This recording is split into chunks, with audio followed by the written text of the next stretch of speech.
Hi everyone, welcome to One Six Figure Focus, and you're very welcome to episode number 28 of Visions, where every single episode I sit down with a different member of the 1/6 scale collecting community, or the collecting community in general, and discuss the past, the present, and the future of their collecting journey. When I first started the whole YouTube game, I reached out to Zach from Collecting Weekly, who put me in contact with Ian and Pete from OFAC, and they allowed me to come on to their show a few times, and I really enjoyed it. So I'm glad to now return the favor and have one half of the OFAC crew on to discuss just his collecting journey. Ian, how are you doing? Hello, yeah, not too bad, mate, not too bad. I just got to point out though, I was probably the more handsome half of the duo. So yeah, yeah. Absolutely. I bet you Ian's watching now going, yeah. Or sorry, Well, yeah, Pete, I mean, I sorry. yeah, I was going to say Pete might be. Yeah, sorry, yeah. Um, yeah, I reached out on the messenger group we have, and yeah, it's like yourself and Pete, and there's two Pete's, is that correct? Just the one Pete. Because two people got back to me, or three people, I think. So I think it was yourself and Pete, and is there another Ian maybe? Yes, there's Ian That's it. Yeah, There's two Ians, one Pete. yeah, We've got a Steve. We've got we've yeah, got a few other people. yeah. So So like yeah, again, if any of them are watching, like it's obviously if you want to come on and do an episode, 'cause I really like hearing people's stories, how they got started and stuff like that, yeah. and yeah. Oh, I'm this will just be one. This will just be one. It'll be fine. I'm super lazy with housekeeping. So we kind of invite people on. I get them into the chat, and then I'm like, "Well, you're here now. You might as well stay." And then Yeah. I never take anyone out of it. So there ends up being like 20 people on the chat. But it then becomes really handy because people are like, "Oh, have you seen this? Have you seen that?" And I'm like, Mhm. "I haven't because I'm exceptionally lazy and not look for anything." So Yeah. it helps. It kind of works. It works in my favour sometimes. Well, I definitely get a kick out of the gifs and memes and stuff like that. Um, I'm Yeah, going to my aim in go on. life is to try and communicate 100% via GIF.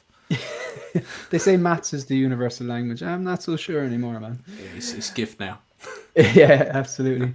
Really quickly, it's going to fly through some of the chat. So we've got Toy Mafia. We've got 12-inch Moose Stream. We've got 1/6 Shooter. Trevor is actually going to be on an episode of Visions. It's the next episode on Monday at 3 p.m. Eastern time. So that'll be 8 p.m. our time. Boba Fettuccine. I just can't say that name without smiling. Like, it's just funny. It's a good one. Yeah. Talia Meyer. William Owens. He's always here. Thank you very much, William Owens. How's everyone? I survived the hurricane in Florida. I'm glad you survived. I'm also glad that I don't live in a place that has like a hurricane nearly every year. It's Yeah, it's I crazy out couldn't there. hack that. Couldn't Mm. put with that. But yeah, glad to hear you're okay, William Owens. We've got Man Watt. We've got the UK Sit. We've got I say that I think I sounded really Irish there. I said UK Sit. I dropped the H. I Yeah, did it. I did it. Damn you it. did it. You 33 and a did it. third. I'm on my own. I'm a meme myself. Um, this must be possibly Zach, I'd imagine. That will Or could probably be. be. He's thanking me for not destroying Florida. So yeah, it's probably Zach. Yeah. Yeah, I see the follow up comment there. We have The Empire Strikes Again. Thanks for being here. We have Stefan S. Beam. He did an episode of Visions a few weeks back. Thanks for being here. Peter from Triple G. And one half of the Wonder Twins, Riley. How are you, Riley? And thanks for being here. We're going to start off. We're gonna throw you straight in the deep end now. It's not actually too bad. I think this is something you might want to talk about. And if you don't, just say no interest. But ready. So I assume you saw the Deadpool 3. I've got some music now, and I can't hear what you just said. Too loud. No, I don't know if Fast. is it me or is it. Try Oh no, again. there is music here, but it's just I must decrease it there a second. That's not the right one anyway. Am I too low now? No, that's perfect. You kind of went, Okay. and I'm going to ask a question, and some music played, and I was like, I Do don't. you know what I find when you add any background music, even if you have it down to like Yeah, 10 to 15, it like takes over for the first 30 seconds and it like levels. It's very strange. yeah. But um Deadpool 3. So just during the week there was the whole kind of parody skit. Did you have any interest in that, or did you like the first two movies? I really liked the first two films. Because I'm not, I don't like to sit there and pretend like I'm a massive film critic and go, oh, the lighting was fantastic and the depth and all that. It was funny. I liked them. I like Ryan Reynolds. So, and then I thought the way they kind of announced that Hugh Jackman was coming back was fantastic, and I'm liking the little follow-up little videos they're doing after. So, yeah, absolutely loved it. I thought it was a really good way of doing it. I the same, man. I just sign me right up. So I knew nothing about the say what you said about films there. That's how I feel about comic books. Like the only I have a few graphic novels, but usually what it was is I'm a film fan first, and then I hear the director said, yeah, I use these graphic novels or comic book stories to inform my my vision or whatever, and then I go back and read them because I like to see how you kept that bit but you got rid of that bit, good, or you know what I mean. But, it was the most Deadpool Ryan Reynolds thing, really, and what the music and everything. I'm really excited about it. Maybe in 7 years' time we'll get a figure. Do you know, who knows? Well, they say 7 years, but more like 14. Yeah, and then we get every variant of it known to man, just with slightly different accessories. This is it. So this is it. That's it. Yeah, they should just make the two boys on the couch.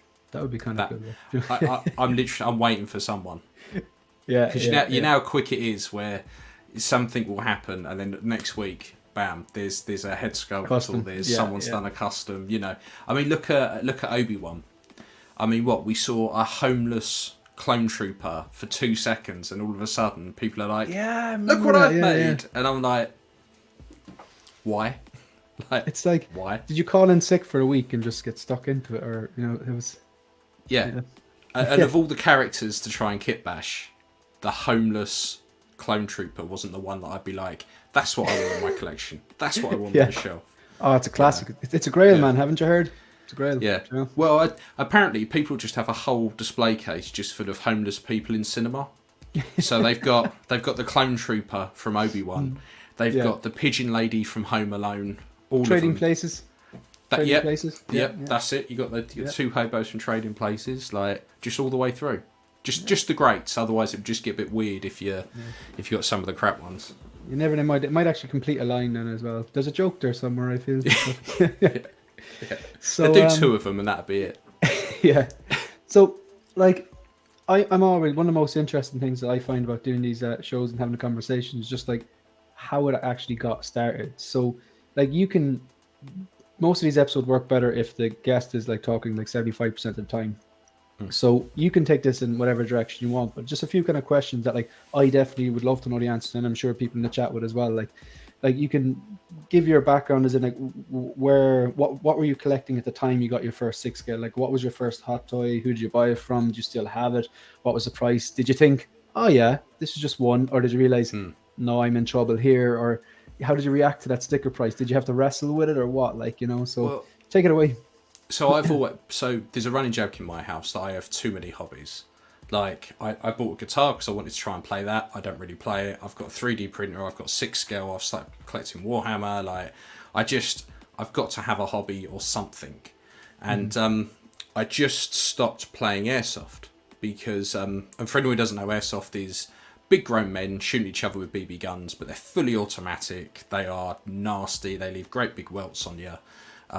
But the problem I had was my missus works every other weekend, so the weekends it would fall on would always be the weekend that she wasn't working. So, and because we had a little one, I was like, well, if I go every other weekend, we're only getting 2 weekends a month where we're together. Yeah. So I was like, so I thought I'll play when I can, and it all just sat in a cupboard, and I was like, this is thousands of pounds worth of stuff that doesn't do well with not being used. You kind of have to use it because some of it's like the pistols were gas operated, and if you didn't use them, the O-rings would dry out. So you'd wait a month and then go out and go, I've got ya. Oh, crap. And then yeah, exactly. Then you go spend a load of money, fix it for exactly the same thing to happen because you hadn't been out. So I sold all that up, and for a little while I didn't really have any kind of hobby. I'd always I'd always liked to kind of paint stuff because I used to play Warhammer years ago, and that was a big arms race, and we just got to the point where we were buying the biggest thing just to kill everything, and me and my mates stopped playing that.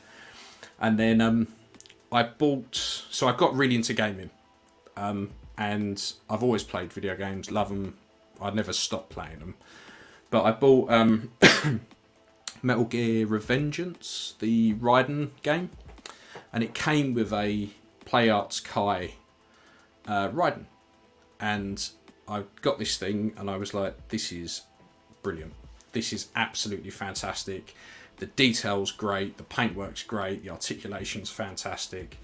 So I joined a few groups on Facebook, so I thought, well, I'll try and get some more, and I'll try and collect a few kind of toys that I wanted. So I ended up getting the NECA Teenage Mutant Ninja Turtles, but from the TV show.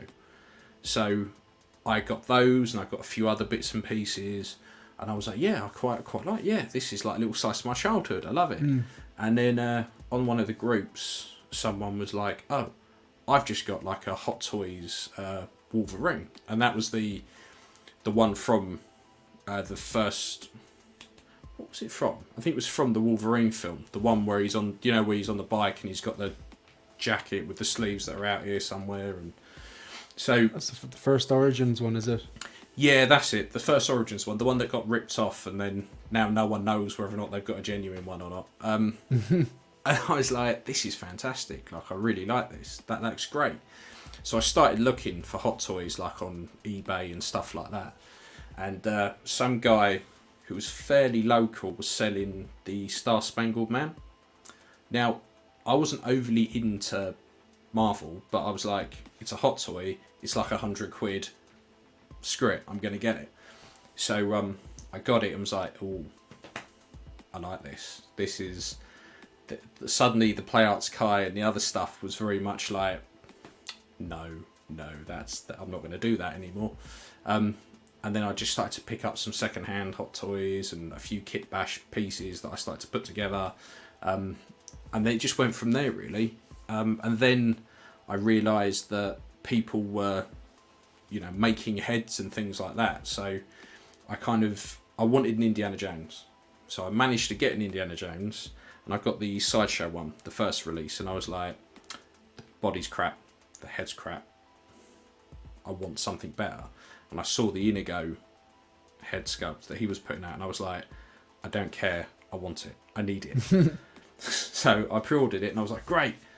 Oh crap, it needs painting. So I reached out to a few people, and I was like, oh, well, no, I'm not paying that, thank you for painting it. So I dusted off my paints and started and painted it, and then kind of the custom stuff and collecting stuff straight out the box took off from there. And then I started to do head sculpts for people, painting those and doing a few custom bits and pieces, and then started my other Facebook page, the Dark Side Customs one, and then just kept it from there, really. And then kind of focused the collection a bit more around Star Wars and things like that. Tried to focus on the stuff that I really like. But it's difficult because I'm a bit of a sucker for stuff where I go, that looks really cool, I want it, and then I get it and go, doesn't really fit in with anything. So I do move stuff on quite a bit, and there's some stuff I've moved on that retrospectively I look back and go, why did you do that? And then when I, like my Robocop, I had a Robocop, I loved it, but it was one of those figures at the time that was just the Robocop. And I was like, doesn't really go with anything, so I got rid of it, and I can't even remember what I got instead. Which version was that? It was the first version, the clean version, but it wasn't the very first one that came in the box where you had to put all the arms and legs on. All right, it was the first die cast. All right, so that's probably the. But did it have swap out parts as well? No. Yes, yeah. So it had the swap out chest piece. Yeah. So it was the first die cast one, and then I ended up I got rid of that, and then about a couple of years later, I was like, oh, I really want a Robocop again, and I managed to pick up the 2-pack like for less than £300. Yeah. And then like an idiot, I wanted a Thanos, so sold it to get a Thanos, and I was like, needless to say, I don't have a Thanos in my collection anymore. So that probably wasn't the best move, but you learned, didn't you? And that's the thing. I just kept. I went through a big stage of just every now and again going, right, I'm clearing out and I'm starting again, or I'm going to get some new bits in. But it was a lot cheaper then, and it was easier to do that. Whereas now it's very strange now, isn't it? Like the way things are. Now it's hard to sell, and it's hard to buy because no one's got any money. So it's a really. For years, when everything was great and, you know, the pound was doing great and everything was fantastic, I always looked at my collection as a rainy day thing as well. If something went completely wrong, I could list all of this for over what I paid for it, and everything would be great, and that would buy me a bit of time. But now I'm like, you can't rely on that because it will take you ages to sell anything. I had an Asmus Lego last that was sat on eBay for like 3 months. Like, it just, no one's really buying unless you mark stuff down so cheap that people have your hand off for it. But you start to get to like silly cheap, like not like sensible pricing, stupid cheap. That's I picked up an Obi-Wan Kenobi, New Hope. The thing. I have all these like really, really like anal questions that I ask people if I'm buying things secondhand, and to the point that I'm actually annoying. But it's just we all have a process. Yeah. I don't care about the shipper box because they're going to go in the bin anyway. Yeah. But if it comes with it, there's a more chance that the art box, which I do keep, will be okay. Or, you know, is it complete? Is there any damage? Like, you know, do you smoke or whatever? Like, because I've got a figure once before and it did rig smoke. So the guy goes, look, mate, I look after this figure better than I've looked after my kids. And when I got it, it was like brand new. It was like, even at the plastic on the box and everything, the thing was, but it was $300, €300, which is like $300 basically now, like shipped. Like, it was just a really, really good deal. But it kind of it ties in exactly what you're saying. There are good figures out there. If you're patient enough, you can get deals on them. Like these, you know, the ones that even like people are saying using the G word for. But you're right. It's a strange. It's the new figures have these prices on them, and it's like, even I look at it and I kind of go, oh yeah, I want that, but I know I probably won't have to pay that for it. Yeah. Because someone will do a sale, or there'll be a coupon, or there'll be points. Or someone will buy it and get bored of it, and 2 weeks later it's on a buy-sell trade for like 25% off or something. Like it's a very strange. It's great for buyers, not so much for sellers. Yeah, we've kind of hit a really strange point with prices where, like you say, when they're first announced, it's so expensive, and you look at it and go, like, we're getting to the point now where we're only going probably £100 more, and that's how much I paid for my first car. And you kind of go. Actually, like, but it makes me way more focused, because it's a double-edged sword. I'm way more focused because I'm like, right, I'm only going to buy stuff that I absolutely have to have. Like, I've cancelled 90% of my pre-orders, and I pretty much just kept the Back to the Future stuff, because that's the only stuff I've been genuinely excited for. The rest of the stuff, like Jesse, the Chrome Mando, all that kind of stuff, I'm a bit like, well, if I ever want it, they're figures that I don't think I'm going to have a problem getting. But years back, when you could pick a figure up for, say, 180, you know, 200 was real, it had to be something special, but they were all floated around 180. You could kind of justify going, I'm going to take a punt on that. I'm not sure on it, but I'm going to take a punt on it. And if I don't like it, I'll sell it, and I won't have lost much or even lost anything at all. But now, I think now, because of the price and the more it's going to put some people off, some lines aren't going to be complete, because not enough people are going to pre-order, not because they don't want it, it's just because it's a bit much. And then when you look at, you know, it used to be, you know, I know guys who get stuff in from Hong Kong and stuff like that, and it used to be like a 25-30 quid deposit. Now we're seeing deposits of like £100. And I'm like, no. That's probably too much. Them reacting to crap loads of people pre-ordering during the pandemic who are sitting around and maybe they're working from home, or if the Americans have got the stimulus checks, and then when the world opens up again and suddenly they're going on dates or they're going for dinner or they're driving places, they don't have as much money and they're like, all right, I don't really collect anymore. Maybe they're selling their stuff and cancel their pre-orders. So people are just, companies like, we've ordered all these stuff, we have to pay for them. Yeah. And now everyone's cancelling. So now I suppose I can understand where the companies come from. So it's an ecosystem, really, isn't it? Like, yeah, and I think during the pandemic, we all knew there was going to be a bit of a sticky way out at the end where everyone's going to have to pay back all this money. But I don't think anyone foresaw any of the other stuff that's happened. And I think it's that other stuff that's had a direct impact on, the pound in your pocket, which means that actually, if it's a choice between buying a figure or heating the house, I'm going to heat the house. The only way it's that still a figure's going to tough give me any choice, heat though. if I burn it. If the head sculpt is good, it's still a very tough choice. Oh, mate, there's certain figures I know that if they announced it tomorrow, everything I've just said would go out the window. And I'd be like, put on a jumper with pre-order. Yeah, exactly. Yeah, that is hilarious. So it's weird. I'm just going to throw up a comment here.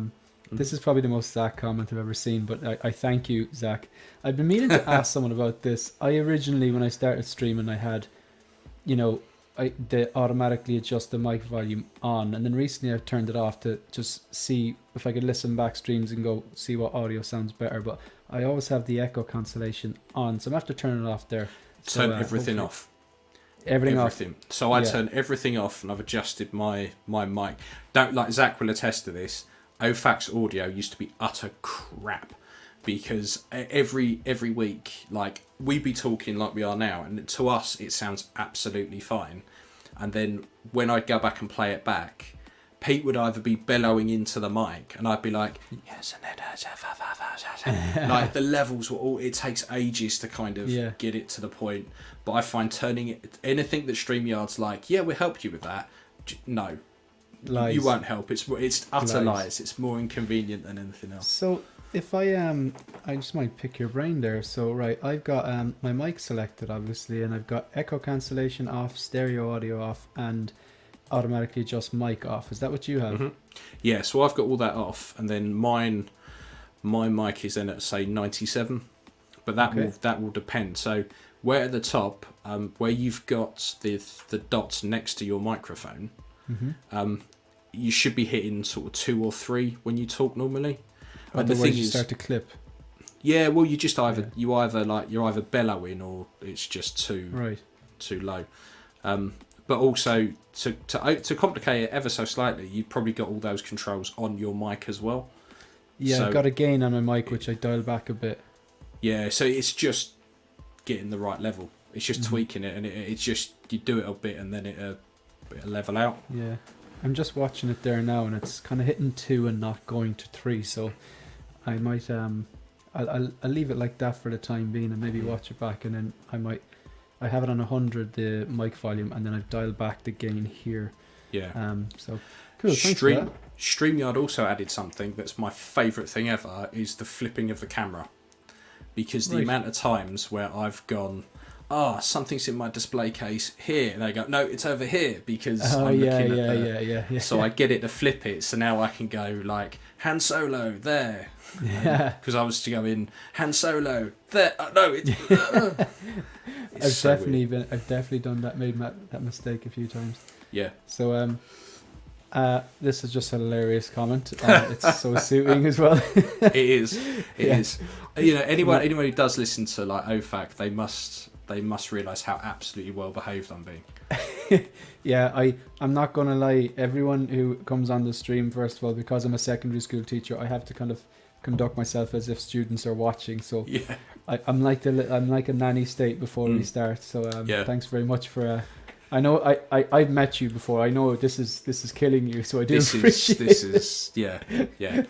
Honestly, once we're done, I'm just going to go into the garden and swear at the moon for like 2 hours just to get it out of the system. Once we go backstage, you can just call me anything you want, and I'll just sit there and cry. Yeah. So we got Empire Strikes Back. Hey H, how you doing? Mark P saying hello. Empire Strikes again. Rich's Black Adam McFarlane looks really cool. Oh, I see there's a tease as well for the Hot Toes one as well. Only $40 for the McFarlane one. Mark Nicholson saying hello. This is a good question. You think it's a worrying time for high-end figure collectors if people can't afford to pay for them? What do you think? Yeah, so I think the people that are going to be worried the most are going to be some of the resellers, and I don't mean some of the big ones. I think the people who perhaps have bought pre-order slots a year ago, sold them, and are now having people drop out and cancel because they've still got to buy those figures. So I think those people, and some of those I feel sorry for, like the smaller shops as well, because they will have exactly the same thing, where people have now haven't had a lot of choice but to cancel. Yeah. And I think some of that's like, it's a combination of things though, because we've had a lot of stuff delayed. So if you combine, if we look at a lot of the stuff that's come out recently, that stuff should have been out, say 3-4 months ago. Well, most people were in a way better position 4 months ago, and if it came out, they probably would have bought it. But actually, as it's getting closer to Christmas and closer to the point where all our bills are going to shoot up, and winter, it's just it's a perfect storm where people are going to go, no, thank you. But I think most people will just either drop down a scale to something smaller and more affordable, or kind of just keep one arm in and go for something, just start a different hobby that's relatively cheaper. Because that's why I've kind of moved off into playing Warhammer again, because everyone there complains how expensive things are, and they're like, oh, £100 for a box set, and I'm like, £100 for a head that big. Give me two. Yeah, exactly. Yeah. I'm like, I spent £100 on a head that big, unpainted, and like. So you can you can spend a bit there, and it doesn't feel like, it feels like you're saving money because you're not actually spending as much as you used to. I get you, yeah.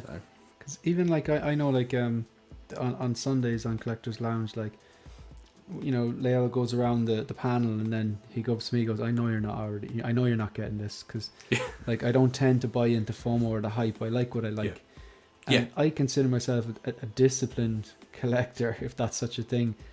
Whole lines I won't get involved in, as much as all those PS4 Spider-Mans look amazing. I'm just ruling them out because I'm not a gamer. I'm purposely not playing the game, getting a PlayStation, because I know if I do, I will like them. Clone Wars, no, as much as some of those look great, ruling it out. But even like, I'd say I pass on, for every one figure I get, I pass on easily 10. Like, you know, I don't need everything. There has to be something that I'm really hyped about, like, you know. Have to like the source material, have to like the character and that particular version of that character. You know what I mean? Like, I think passing on a lot of cool stuff to get the stuff you really resonate with or whatever and love it works for me anyway. But even with that question there, like, you know, obviously luxury items are going to be the first to go if things get worse. Like, and even like you say, one hand in the game, like, I just think I get even more disciplined with it. Like, as in, like, I have 2 lists, and one's the pre-order list, and that's shrinking, thankfully.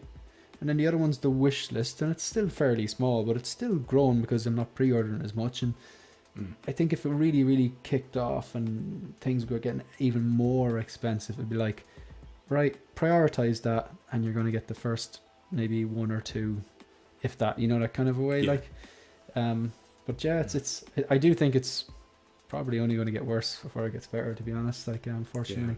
I mean, I've always said, if you look at people's displays, you can tell that if things got tough, the first lot that would go, and they're normally the bottom shelf. So you kind of go, all right, things get tight, I'm going to slow down, I'm going to massively slow down, or just stop buying completely. I'm going to focus my collection and maybe move a few bits on. And I do it with mine. I kind of look at my bottom shelf and go, apart from that middle bottom one, it's only because it doesn't really fit in anywhere else. All the Batman stuff there, I go, well, I could get rid of that. My one thing I do quite a bit, and it annoys me, and I should stop doing it, is there's certain stuff that I've worked on, and like my Arkham Batman, right? I painted it, weathered it, battle damaged it. There isn't another one like it. So if I sell that tomorrow, all right, I could probably do another one, but it won't be that one. Yeah. And although I could get a decent amount for it, I kind of go, I've done it before where I've got rid of stuff that I've done, and I'm like, crap, I'm never going to get that back. Like, it's very unlikely I'm going to get that exact one back. So there's, I'm in a bit of that stage at the moment where I'm kind of like, I want to try and move some stuff on, but it's a one of a kind, really.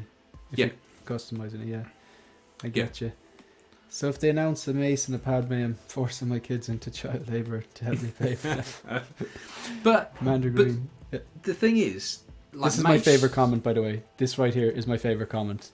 The Spinal Tap reference. Like, you need to take it to 11. Yeah. I like that. Love it. Sorry, go on. No, I was going to stuff like Mace. You could have Mace tomorrow if you wanted to. You could have a version of Mace. It's they're not that hard to put one together, and also you could hunt down the Saber Master one. That's pretty good. Like, there's some stuff that's kind of already out there. It's kind of similar to the whole Bespin Ham. You know, me and Pete say it practically every time it comes up. Like, if you want, Bespin Ham has been like, since day dot has been, oh, we've got to have a Bespin Ham. We've got to have a Bespin Ham. If you want a Bespin Ham, you could have one relatively quickly. It will take some work, but you could do one. And looking at the price of stuff now, actually, you probably wouldn't be spending much more than if they'd released it tomorrow. You're just buying things separately and kit bashing, like. It's such an easy figure to kit bash.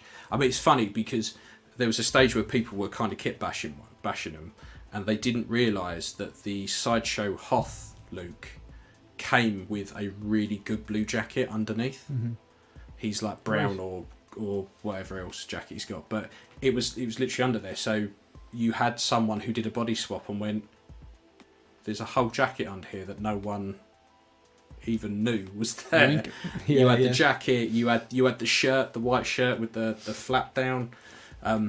So people then started to go mental and buy those, just take those bits off and then sell the rest of the figure on, and just go, right, I've taken these off, you don't see it, away you go.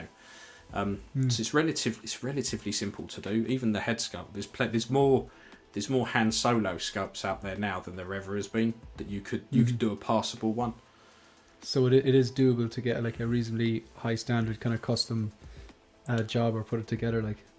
Yeah, and it wouldn't be that hard to do. Right, good stuff. So Andre says, "You're so brave to unleash even a censored parental advisory, Ian, on stream. Great to see, though." Hi, Chuli, how are you? I think Chuli's from Texas. He often comes into the streams, very much appreciated. How often have you picked up a figure that has dropped in price that you wouldn't have considered at full price? For example, Thanos or Iron Patriot. You know what? I'll take that one because, like I said, I am a disciplined collector, but it's interesting you say the Iron Patriot, because I looked at that and I went, that looks so cool, but no, it doesn't. Like, come on, it wasn't in the film that much, yada yada yada.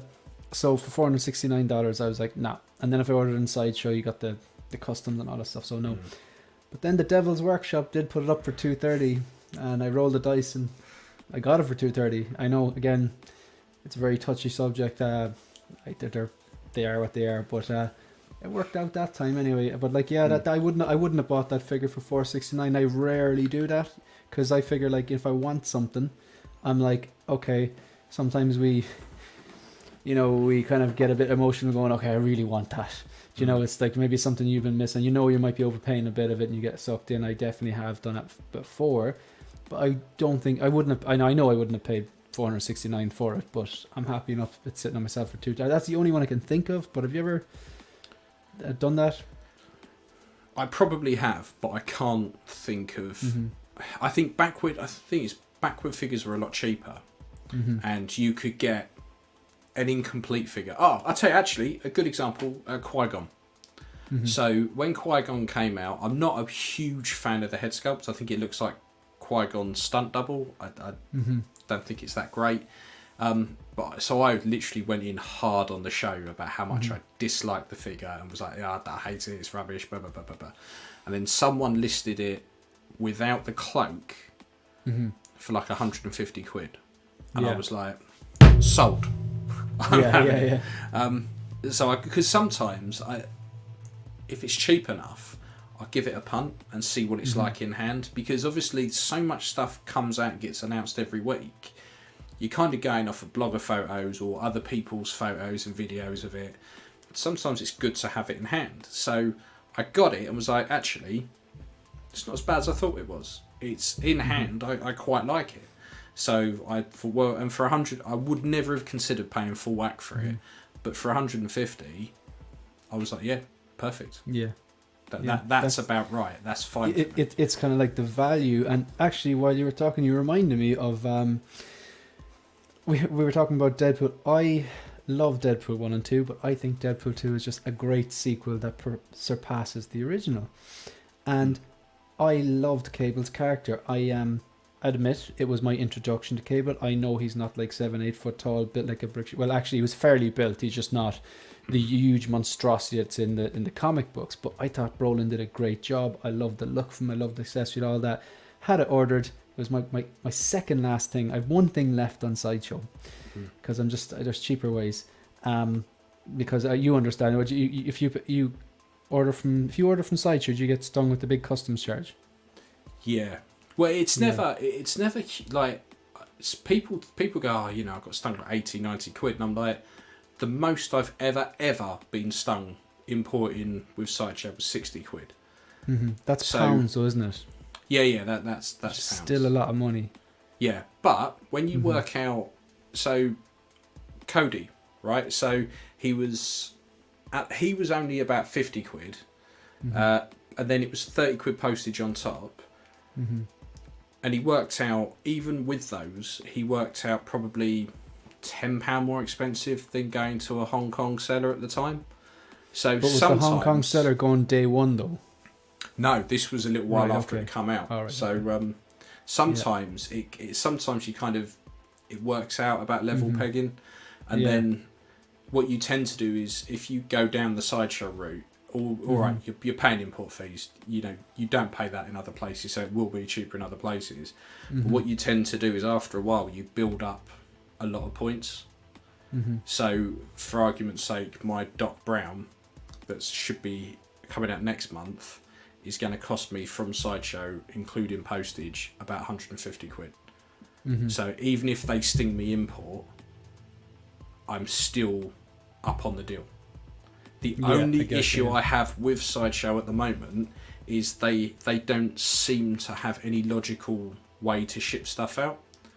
I'll pre-order day one, and I know on day one that I will sit at the back of the queue, and it'll be 3 months after it's been out, after Sideshow shipped out some, that I'll then get mine. Because it happened with Rex, and I was like, people were like, "Oh, I ordered this last week from Sideshow, and look at my Rex," and I was like, I ordered like day one.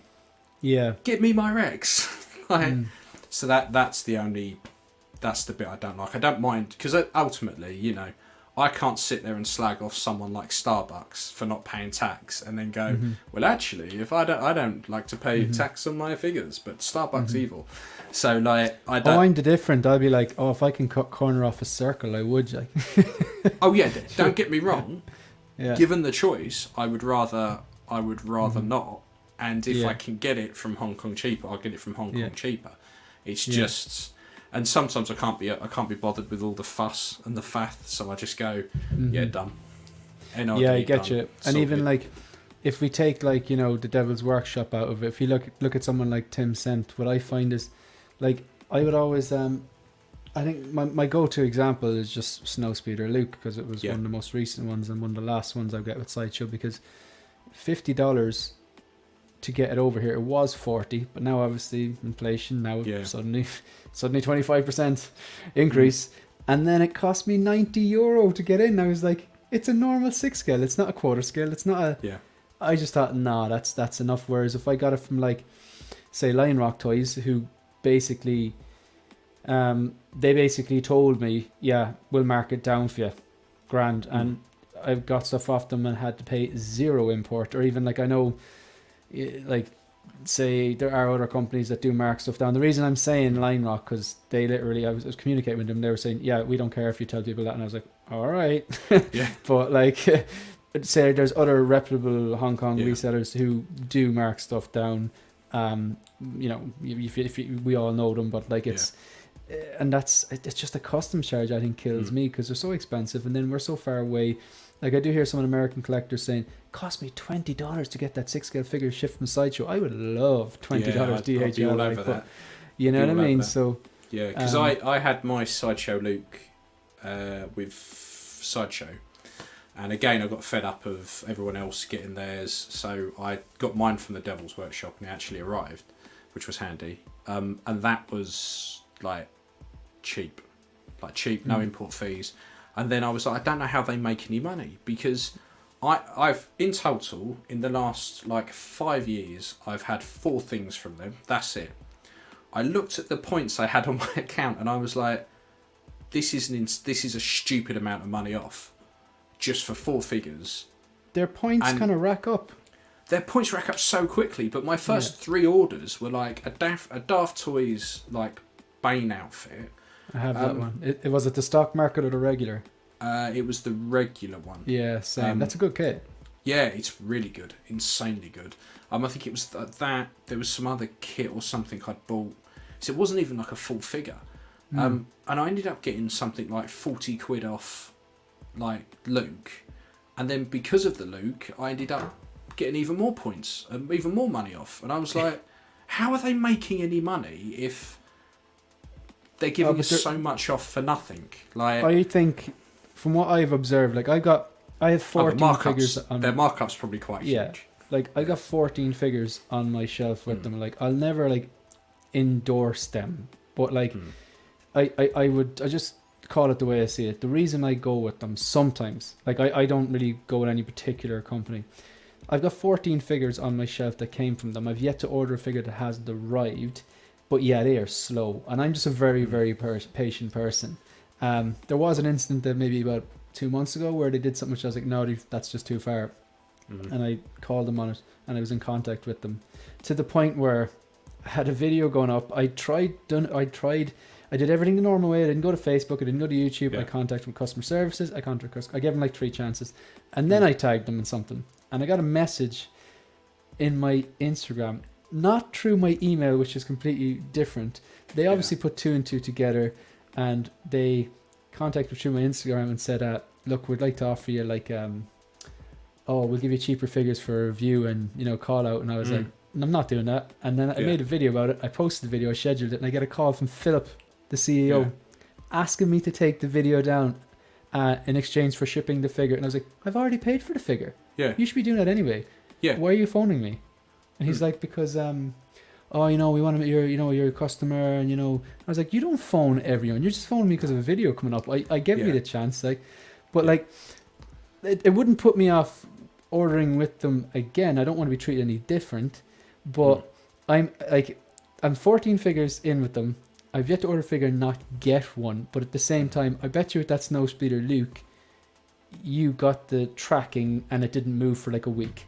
Oh yeah, it sat there for ages. Nothing happened, and then all of a sudden it went.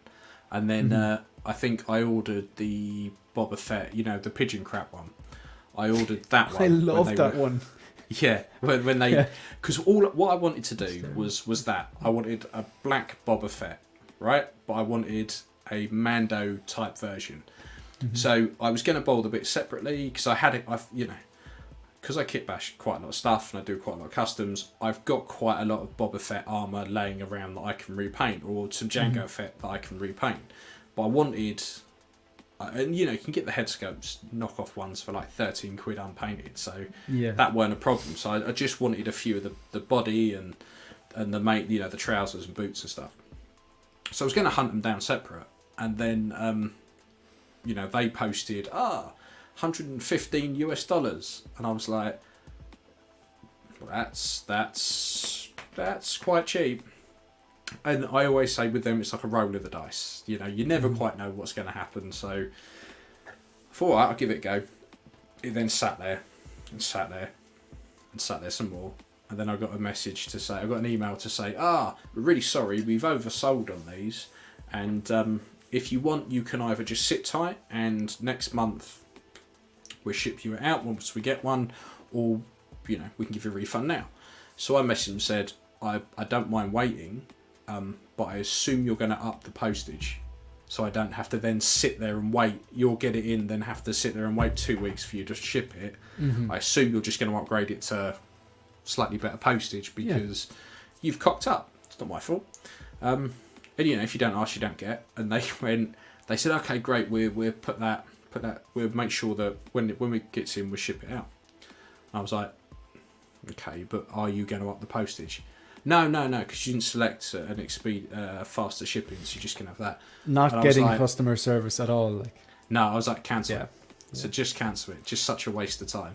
Yeah. I was like, I cannot believe you've messed up. Just up the shipping. I'll be quite happy, and I'll sit here because I don't know. You know, I don't know anyone who's got theirs yet, and it was only meant to be like a month. So I'm glad I just went nope. And then there's a guy in the UK, Craig Grant, who splits out figures.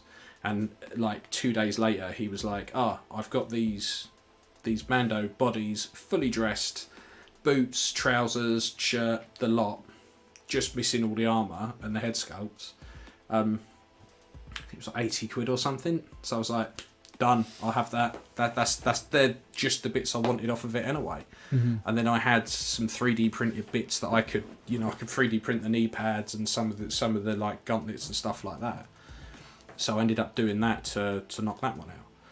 But I was like, never again.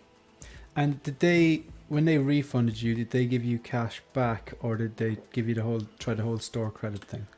Oh no, just refunded it straight back to my PayPal. Well, that's good, because I hear a lot of people. I think maybe sometimes people don't push them. I know you shouldn't have to, but like, you know, if I wanted a refund for them messing up, I'd be like you. I want a refund. I don't want store credit. No, you know what I mean. But like, if you've cocked up that badly, what makes you think I'm going to come back? Yeah, exactly. Like, I am by default. I am just probably from the nature of my job. I have to be patient. So I am patient. Maybe a bit too patient, but I've got like 14 figures with them. Definitely, there was a few with that phantom tracking where it's like you get the tracking, you're like, hey, I'm not going to check this for a week because it's not going to go anywhere.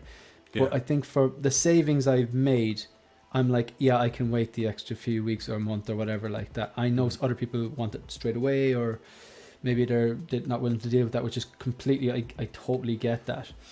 But yeah, they definitely crossed the line that time. I was like, why are you offering me this? I just want the thing I paid for. I just thought that was just really like, come on. The thing that added insult to injury was the fact that they were still putting the adverts out and emails out to say, buy this and buy this, and this is like 115 quid or $115, and it was like, you don't have that in stock. You know you don't have that in stock, so why are you still, fishing for people? I have heard I think this is a bit of speculation, but it does make sense. But just back to the original question, actually, how they're making money. So it must be that, the way that it seems to be like a pattern.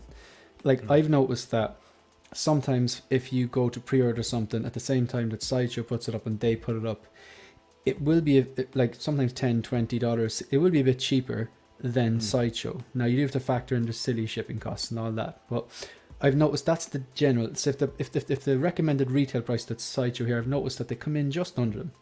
Yeah. But when it gets released, I'm not even first batch. I know first batch is always more expensive, but even the second batch spikes.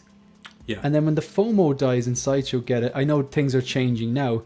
Boom, they're down to like, $200, and then there's $100 and stuff like that. Like, I mean, if you can strike while they are in hot and they actually ship it, great. But what I've heard is, when they do that, now again, I don't know if this is true, but when they do that, they've taken, say, like, let's say you've paid $300 for a figure, and when they're delaying it, what I've been told is that they're waiting until it drops down in Hong Kong, so they can buy it for $200, ship it to you, and they're making more money then, really, aren't they? Like, well, if you think the amount of people who probably just pay a figure off, and then when it turns up, like they'll pay it off as soon as it's day one up for pre-order. I go, bam, right, I've got it. It's paid for. It'll turn up. That money's just sitting there in their account. Yeah. You know that they're gonna hedge their bets, aren't they? Mm-hmm. Yeah, no, it's right. The second figure actually is this. When this comment from Alan, the 6 Scale Gallery, I think this is maybe Cable might have stimulated him to write this. I rarely cancel figures, but with the Cable, I was like, okay, I still really want it because I really like that movie. I still really like the character. I think with the poncho and a decent pose, it will look great, but I wasn't willing to pay $270 for it. Yeah. So it had gone past the point of no return, so cancelled with Sideshow because it was so delayed, got the NRD, and I will get that, but I'll wait until I get it if I got it for around the 200 mark, I'd be happy, like, you know what I mean? Because I do think with the right pose, it will look good with the poncho, but it would have been nice to have the option to pose it without, like, you know, but yeah. I'll flick through a few of these. I'm falling behind here. Shane, it's beanie season over in Ireland. This week it started to get cold. It definitely did. It's been freezing here. Thank you very much for the £5 super chat. Hey guys, enjoying the chat. I have pre-ordered 2.0 Black Panther. Should have waited also. Will we see another 2.0 Joker from Hot Toys? Just before we get into that, I just want to... I'm going to do a little shameless plug here. Where we get... I should have done this at the start, but that was alright. So when I hit 1,000 became monetized on the 1st of August, Brandon Salad dropped a $20 super chat, which is obviously greatly appreciated. I'd made the decision that if I was lucky enough to get monetized and get any sort of ad revenue or super chats, super thanks, super likes, all the revenue generated from the YouTube channel from August 1st of this year to August 31st, to December 31st, so that's from August 1st to December 31st, New Year's Eve of this year, would all be collected up in January once YouTube take their cut and dedicated or donated to the Temple Street Children's Hospital. It's in Dublin. It's our national hospital. So all of the revenue from the channel so far, we've raised about €500 thereabouts. So I do appreciate that. It's going to a good cause. And while I'm here, I'm just going to flick through some of the things on the channel. So I put up this video last week, and I put up this video last week as well. And yeah, please stop doing this. Don't watch this if you're anyway salty. Just like, no, I don't. I'm not a fan of this. Dean the Dream cracked me up when I heard Collecting Weekly talk about this. He said, okay, let's just say Tony Stark really likes his Mark IV armor. He likes the fit of it. He likes the look of it. Maybe he does a neon version just because he really likes it. But there's no way he did a neon country. I love that. It cracked me up. He's got a point. Yeah, he does. He does. Yeah. My reviews are so basic. It's basically, here's the box, here's the accessory, here's the figures, goodbye. About 3 minutes of Obi-Wan there. And this was just fantastic. And the stupid face I'm doing it because I could not fit the actual huge box into the frame. And I'm interviewing this guy. All right, so we're done now. Okay. Shameless plug is over. What do you think about this question? So the 2.0 Joker. If I never see another Heath Ledger Joker, I'll be absolutely happy. I knew it. Yeah. I'm perfect. Look, so I've got the Duff Toys clothes. I've got a C-Reg or Craig or whatever you want to call him. I've got one of his heads. That'd do me. That's fine. I've got Bank Robber Joker again, like that. It's fine. That's enough for me. I don't need a 2.0. I've had the DX. Is it 11? 11 with all the gear. Yeah, with the table and the pencil and all that, and it's great, but it's showing its age massively. Yeah. So I think if Hot Toys do a 2.0, they've got to be really careful, because what you don't want to do is just have in-art releasing stuff and then Hot Toys going, here's our version, we've updated it, and it's just become a bit tit for tat, and I think people are just gonna, people aren't going to be that bothered, that they're just going to stick with what they have. They need to come out with like their 3.0 and absolutely nail it. Maybe give us something they haven't seen before, better head sculpt, better sculpted hair, and go, here's a competitive price, because people might drop in art then. Plus, if look, I went with the in art, but I mean, if it's a gamble. They come out and those magnets aren't all that cracked up to me, and it starts doing the Neo Matrix because of the magnet. You know what I mean? It just could like be, the Jackson and stuff. yeah, exactly. Yeah. Then Hot Toys will Howard be having a good laugh. Yeah. So I mean, the thing is, it's one of those. Again, it's very similar to Bespin Han. If you really wanted a absolutely spot on Ledger Joker, you'd have one by now. Mm-hmm. Like, there's been that many different head sculpts, that many different clothing sets, that many different versions that just, if you haven't got one you like by now, then Christ, there's something wrong with you. Like, well, there's definitely something wrong with me. No, I had one. I think it was actually the first version ever they released, long before the bank robber or the first purple coat one, and it was starting to age a bit compared to the other ones. I was like, you know what? Oh, yeah, I do anticipate. First one's not great. Yeah, I just thought, like, the only times I've only sold like 5 figures, and it was always anticipating significantly superior. I'm not talking like DX12 to DX19. I'm talking about selling the DX02, which to get the DX19 or something. But yeah. So Costa, Pop Culture Living Room, how are you? The Dopo Squad, that is hilarious. Yeah, we're definitely not the Dopo Squad. And we've got another super chat from Bubba Fettuccini. Again, just have to smile when I read the name. Give it up for the kids, guys and dolls. Very much appreciated. And I want the Joker in a nurse outfit. Whatever you're into, Eddie Rodriguez. No, actually, that would be... Whatever floats your boat. Yeah. There's been some good ones. There's a couple of good clothing sets that have come out. And the good thing about that one is if you put the face mask on, there's really not that much there for them to cock up. Because you only really got him like that with with an intentionally crap wig, which is quite handy for most rooted stuff, really. So there's been some good kits. I know everyone knows this fact, but I just still think it's really cool when he walks out and he clicks the thing. It went off with a delay or something, and he genuinely got a shock, like, you know. Yeah, I love that bit. It's my favourite part of the film. He's like, it's brilliant. Like, and then off he goes. Shane doesn't even give us a chance to chat in his reviews. They're so short. Yeah, he's not wrong. He's not wrong. Here it is. This is a box. These are the figures. Goodbye. I'm not doing articulation, guys. I'm not that. But I quite like that. I quite like it. This is it. Yeah. You know, this is what it looks like. Yeah. There's loads of reviewers where I just turn the sound down because I don't want to hear it. It just show me what it looks like, give me the good, the bad, and that's it, and we can all move on. Like sometimes with a review, I just want to see one killer pose that I'm like, that's what it could look like in my shelf. Do you know what I mean? Like, I know, like, obviously the great thing about figures is you can make multiple different poses, but it's just like just that one that's like, oh, that's a gem. You're making me think now. Like, I like Jedi Patrols. Like, if you go to the end of his reviews, and he's got some awesome poses on that pedestal that spins. Yeah, his Rex one was fantastic. He's so creative. Like, he actually I messaged him on Instagram and he got back to me and said he'd like to do one of these episodes. We're trying to put it together possibly next week, but I'd say he gets a lot of messages on Instagram, but hopefully he can make it. We can make it happen. But yeah, I like his posing. He's very he thinks outside the box a lot of the time, I think, with the poses and stuff that he does.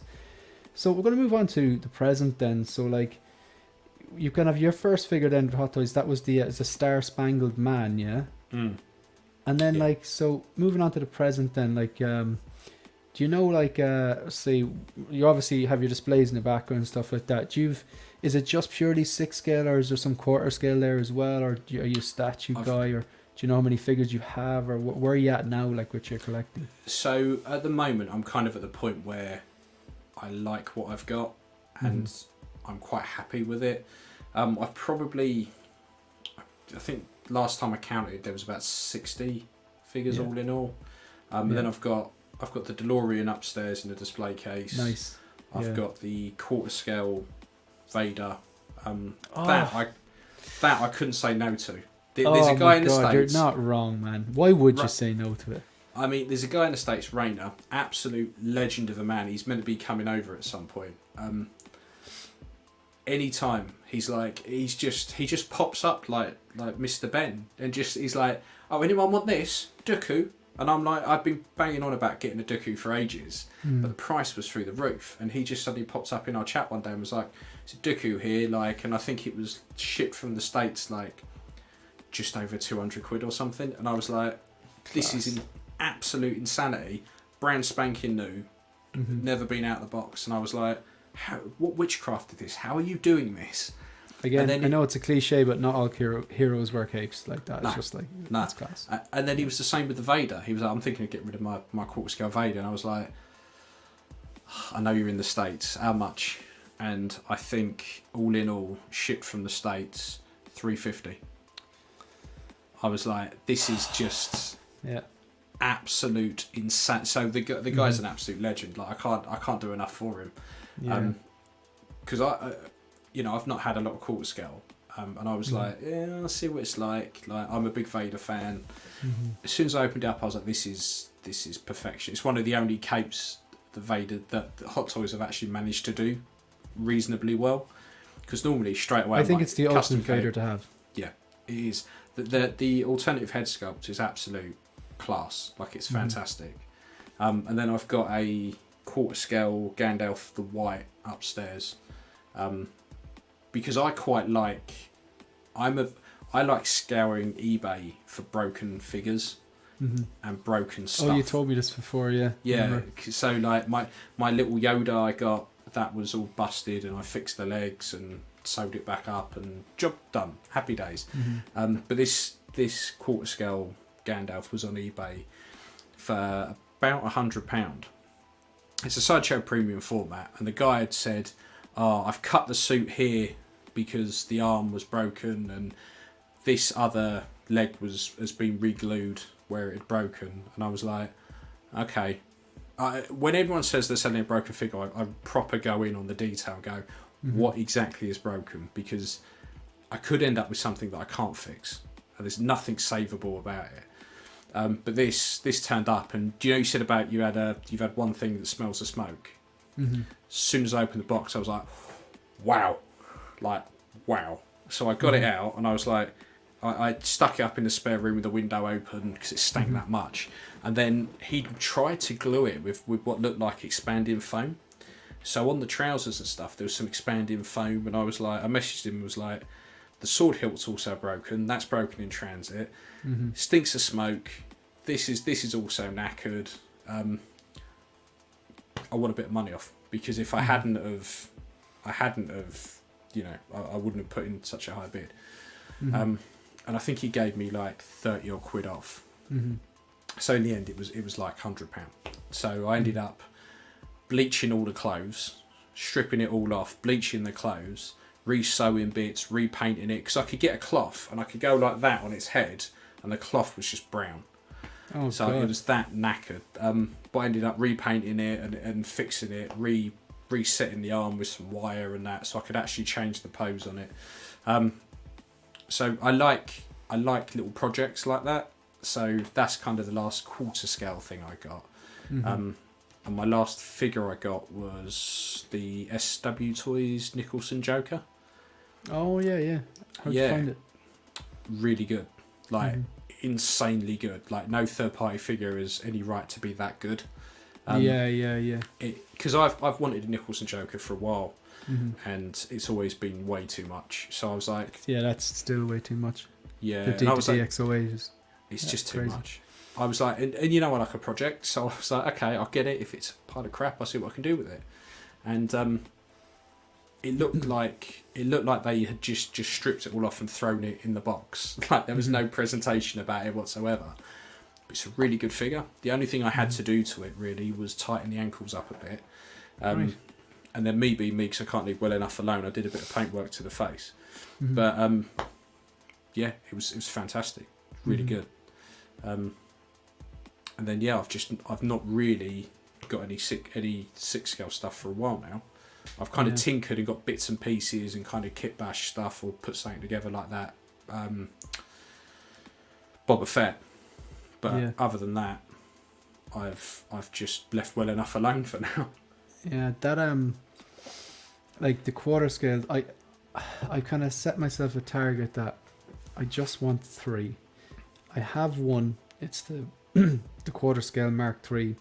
Yeah. So, and I will get the quarter scale Dark Knight. So you have one Marvel, one DC, but that Vader would be the third piece. I'd like to have one quarter scale Marvel, DC, Star Wars, and then leave it alone. But that quarter scale Vader, I do think it's the best Vader. And like, I'm gonna pick up the Kenobi one, but that's not an original trilogy Vader. I know you could swap out the battle damage for the clean, and like I'm Vader blind. To me, it would be a perfectly good stand-in.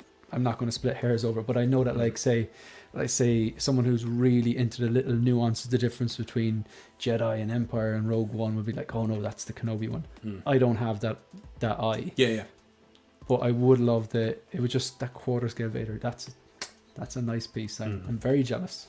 And Ryan Smith is dead right about this comment. I am eyeing it up. Yeah.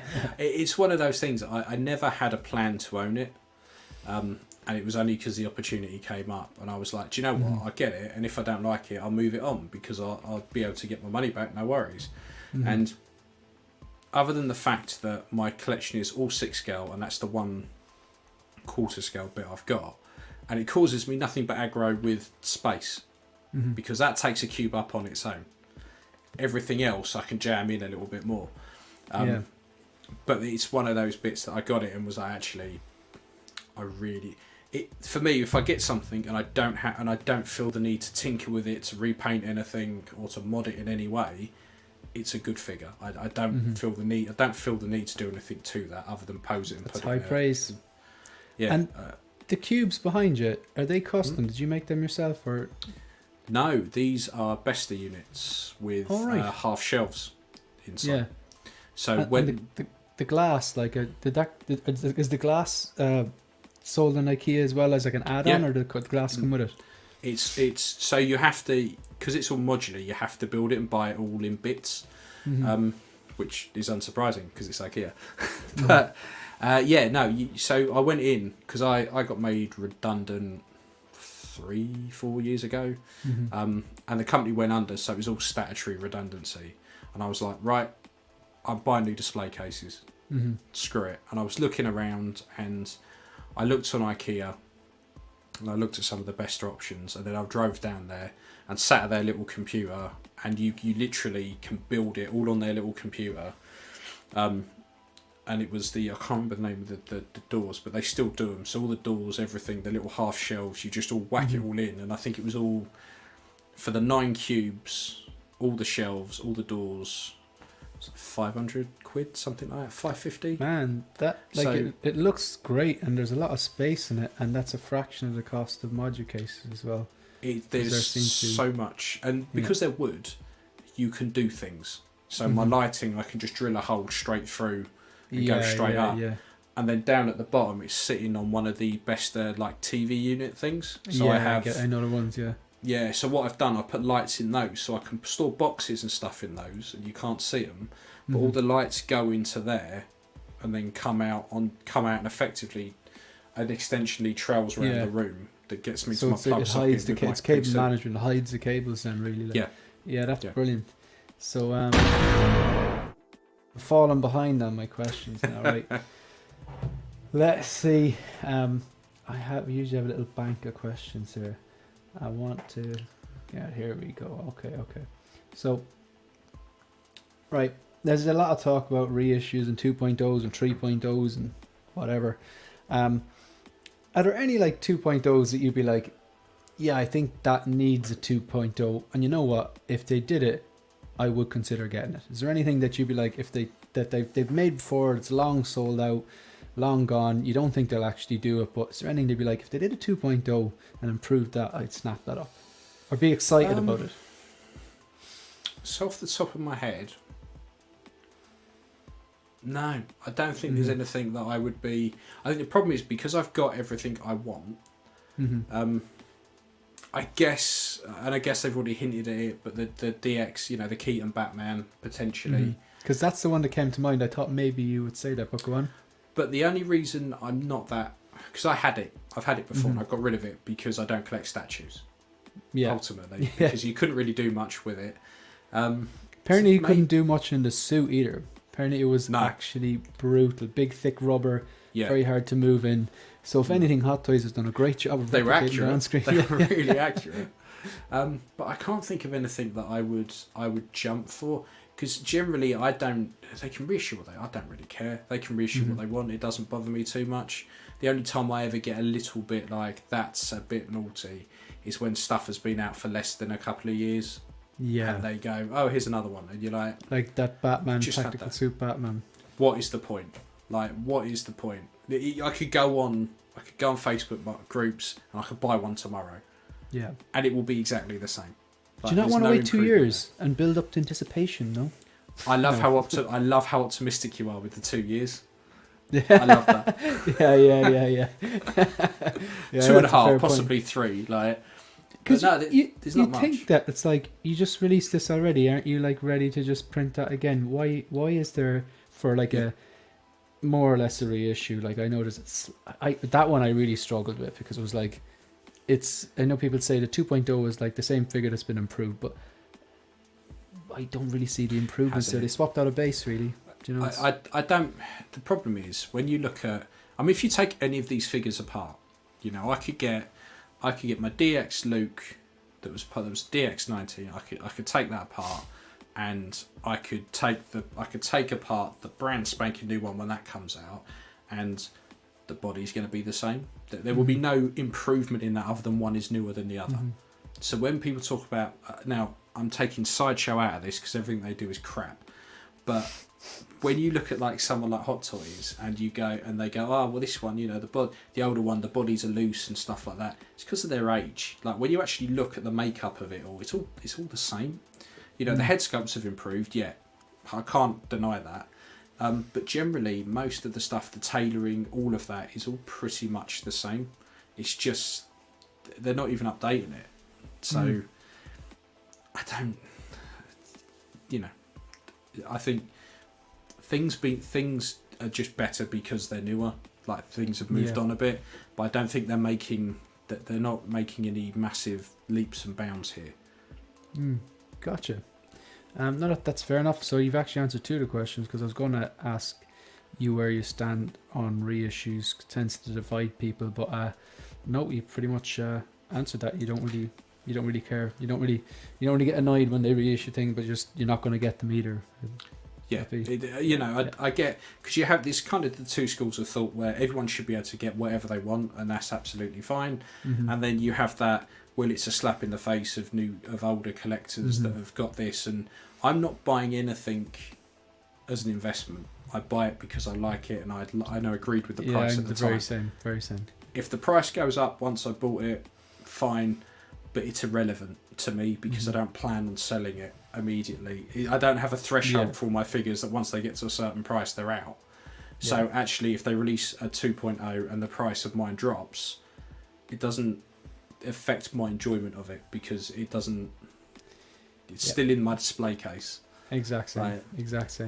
I completely agree with you. It's like I often have people saying like, you know, oh, you know, you love your Mark 6, like it looks like, you know, they've reissued or done 2.0 of Whiplash, and the Mark 1 is a straight reissue. Like, how are you going to feel if they reissue the Mark 6? Would you sell it? No, because then it wouldn't be on my shelf for 2 to 3 years.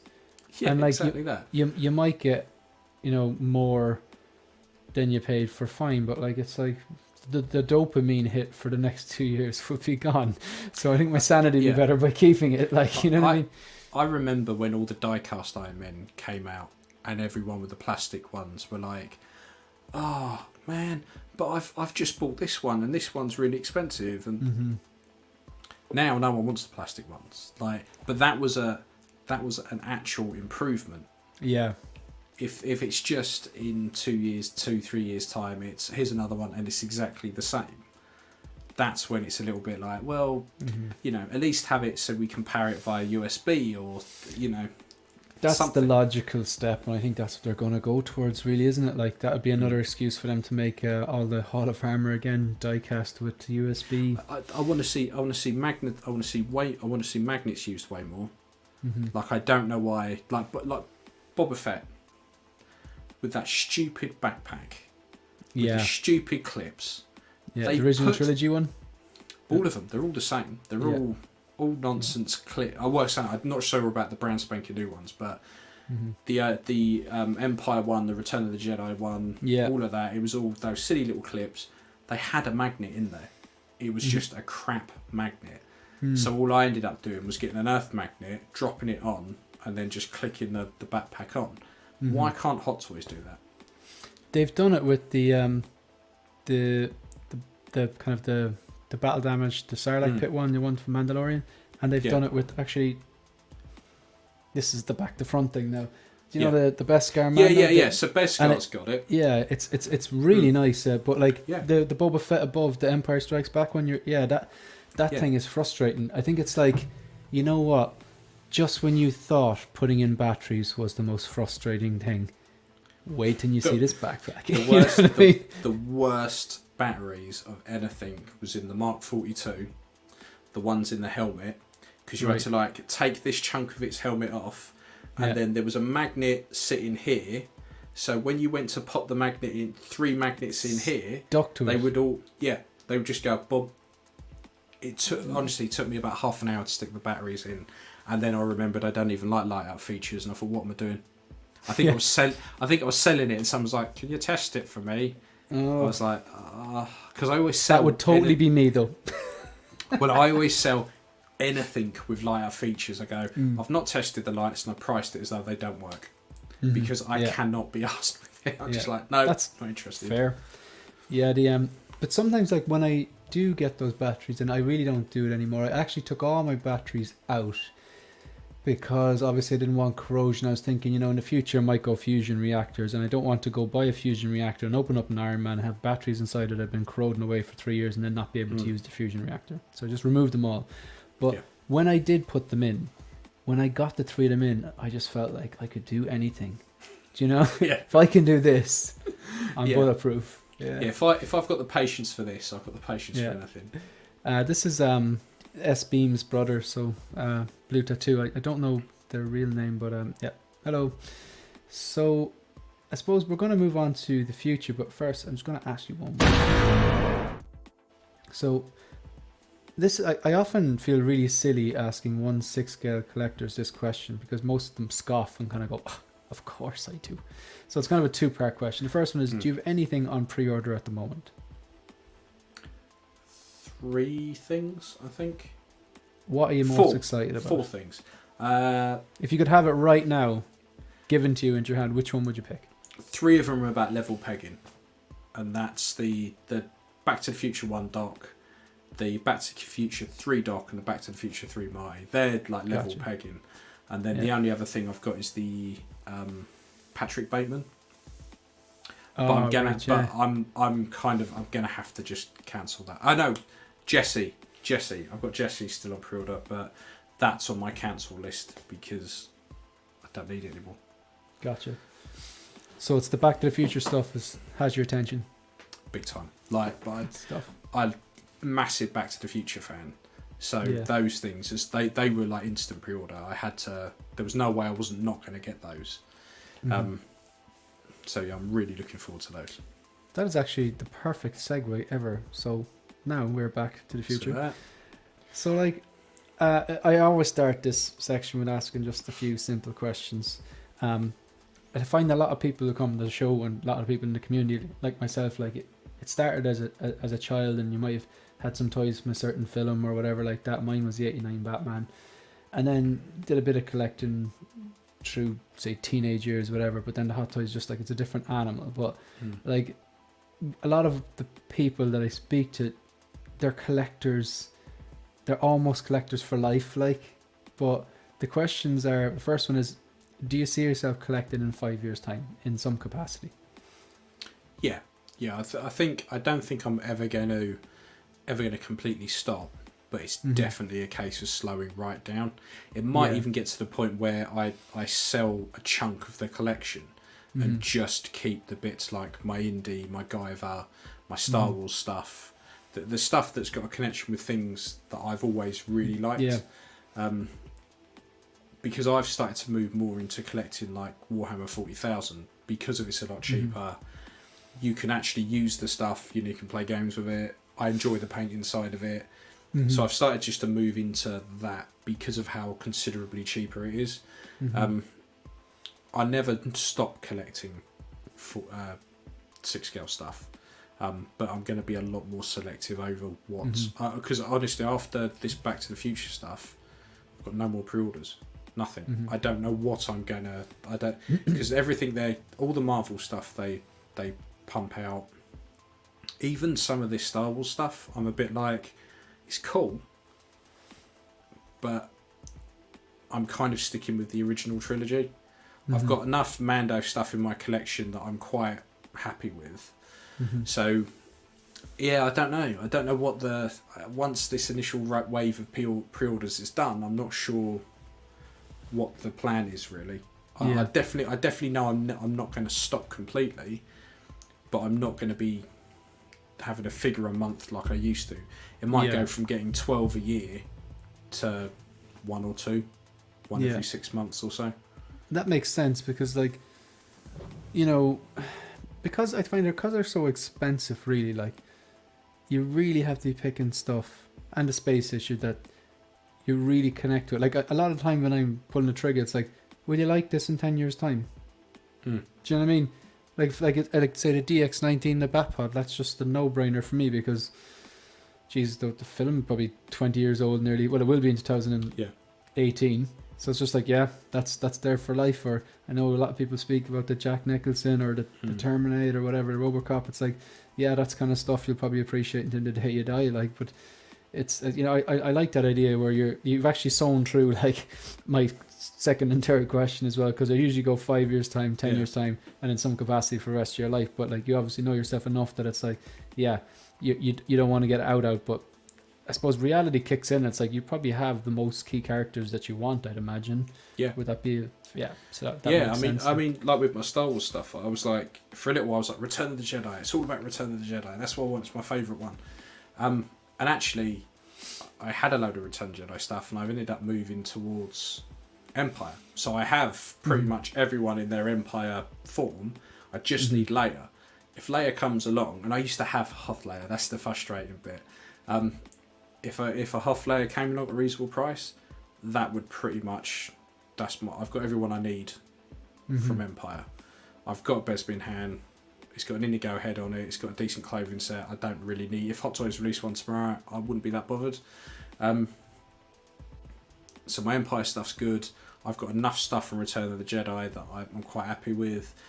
Maybe some of the Clone Wars stuff might go, but and kind of keep kind of the important stuff like Obi and Anakin, and maybe a splattering of clones.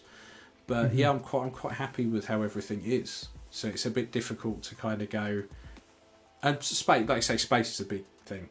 These can, like this cube winds me up because the bottom shelf just looks too crammed.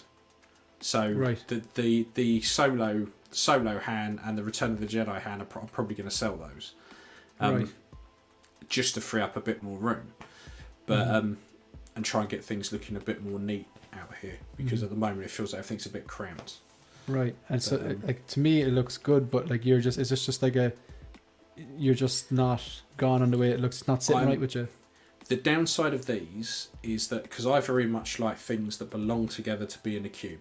Yeah, I get you. So it kills me that I've got a Guyver and Indiana Jones down there and a Predator and my Evil Dead stuff. None of that goes together. Yeah, I get you, yeah. And in here, the idea of this one was the top shelf was going to be kind of the Mando stuff, and I was going to have like bounty hunters and stuff like that in there, because in my head I get how that goes together. But because of the way all the other cubes are, I'm now like, actually that one doesn't make sense to me. So it's more of an annoyance, which means it's slightly harder to do a Return of the Jedi Han because of the trench coat. But I'm looking at that going, actually, it doesn't really fit in with anything. I find sometimes like that as well. It's like something will start bothering me, and I'm like, no, do you know what it is? It's time to put on a stream, have a beer, and just repose everything or move things around a bit. And then you look at it, it's like, all right, it's the same stuff, but it just looks so fresh because it's just moved around a bit. I have that different. where I'll spend a day rejigging stuff. There's something very therapeutic about it, like. It is, but it starts to get frustrating because I do one cube and go, yeah, that looks really good, yeah, I like that. And then as I get down to like some of the other cubes, I'm like, I'm left with like this middle one. Tarkin, I love him. It's a Rocco head sculpt. It's the Hot Toys clothes. I really like it. It doesn't go with anything. I've always got him next to a stormtrooper, and then I've got the Mandalorian scout trooper because they're all kind of Imperial. But it doesn't go with anything because I kind of got it on the same cube as some of my Return of the Jedi stuff. So it's like, the way my mind works is I look at that and I go, no, doesn't make sense. Gotcha. Well, that kind of brings us up into the final question. So I finish off all the shows with this because it was back in 2020. I was watching the 6-Scale Scavengers live, and it was the first comment that any YouTubers that I watch actually displayed and had a discussion about and actually answered my question. Like they're good guys, but the question was, it's a bit morbid. I hope this never happens to you or anyone watching the chat. Feel free to play along. What are your 3 fire figures? And again, I don't mean it like the American teenagers say. I mean, if your house was on fire, what 3 6-scale figures would you be like, yoink, yoink, yoink, they're coming with me? It would probably be my Indiana Jones, because that's got the Iris clothing set and Indigo head. Like that's indie to me. Like that has got to come. DeLorean would come with me. And I love the way you're breaking the rules. Well, the thing. Well, I'm thinking ahead here. The DeLorean You're going to put them in. I'm going to put them in. The DeLorean has seats. You see. I knew it. Yeah, and it'd probably it's the third one's the tricky one because there's stuff here. Probably MacGyver, because the guy doesn't make him anymore. And are you saying MacGyver? The Guyver. I thought you said MacGyver, and I was like, "There's a MacGyver." No, there was a film when I was growing up called over here. It's called Mutronics. In the States, it's called The Guyver, and I found out about it completely by accident because back in the day, you used to record everything on video, and then if a film was on at say 10 o'clock at night, you would just pop the tape in and hit record. And it wouldn't stop. It would just record all the way to the end of the tape. So I think we'd recorded a film, or my dad had recorded the football, and then it had picked up this film called Mutronics. And the idea is you got these Guyver units that this guy falls on and he gets this big cool suit of armour and he fights these monsters. Absolutely fell in love with it. My dad then recorded over it one year by accident. The frustrating thing was when he originally recorded it, it skipped out the first 3 minutes, so I didn't even know what this film was called. And then eventually I found out what it was and managed to get hold of a copy and then watch the sequel and stuff like that. And then I saw a guy doing 6-scale ones and I was like, I have to have it. I need it. Like, I need it. So cool. I'd probably be getting those. My Evil Dead stuff comes up close there as well because I really like Evil Dead. But put them on the DeLorean. Put them on the DeLorean. Load them in the DeLorean and out they go. Get in, kids. We're going to the past. Yeah. Or at least out of this house. It's on fire. Touch wood, it never happens to anybody. Man, really, really appreciate you coming on, man. Thanks very much. Nah, thanks for having me. It's been really good. No, man, definitely. Like, it's just returning the favour. I've enjoyed coming on with yourself and Pete. Like, so hopefully we get Pete on and anyone else in that messenger chat who want to come on and have a chat. So there's 2 Ians and 1 Pete, and then there's Steve and a few others in there. Yeah, that's it. Yeah. That's it. They're all more than welcome if they want to come on and have a chat. So, are you on now next Thursday then? Next Thursday, yep. Next Thursday at 8:30. How's the show sheet looking? We had a few. There was like teaser pictures today and stuff. It's probably our show sheets are really weird because we go the week after we've recorded with like a spackling of stuff. So I will get to the Monday that we're on, and I'll put the show sheet together properly, and I'll do the thumbnail and all of that.